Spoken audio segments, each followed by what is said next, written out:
मुमना बेटे ये ऐसे नहीं ऐसे होगा, और यहाँ पे मुमना बेटे आपका ध्यान कहाँ पर है? ईशा ने आपसे बात करनी है। क्या बात करनी है ईशा? अम्मी मोमना ने आपसे बात करनी है। मैंने नहीं, ईशा ने करनी है। किसने बात करनी है? बहरहाल मोमना ने बात करनी थी। चले मैं आगाज़ करती हूँ।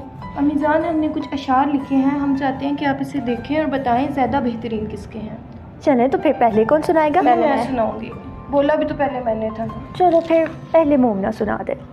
ये देखिए अम्मी जान, हमने आपके लिए अशार लिखे हैं। लबों पे इसके कभी बद्दुआ नहीं होती, लबों पे इसके कभी बद्दुआ नहीं होती, बस एक माँ है जो कभी खफा नहीं होती। वाह बेटी माशाल्लाह, आपने बहुत अच्छा लिखा है। ईशा बेटी आपकी बारी।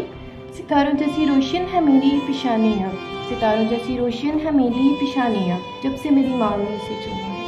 बहुत अच्छे, दोनों ने बहुत अच्छे लिखे हैं। अम्मी ज़्यादा बेहतरीन किसका था? दोनों का अच्छा नहीं, था। एक का बताया। तो फिर ईशा बेटी का ज़्यादा अच्छा था। ये क्या बात हुई? आप खुद सी के हर काम को पसंद करती है, उसे ही ज़्यादा प्यार करती है, मुझसे तो प्यार ही नहीं करती। मेरी बेटियों, तुम दोनों मुझे बहुत अजीज़ हो, तुम दोनों मेरी आंखों की तरह हो, और जिस तरह मेरी दोनों आंखें मुझे अजीज़ हैं और मेरे लिए अहम है, तुम दोनों भी मेरी नज़र में एक जैसी हैसियत रखती हो। कोई भी माँ अपनी औलाद में फ़र्क नहीं रखती, और बेवक्त तुम दोनों के होने से ही मेरी ज़िंदगी में रोशनी और करार है।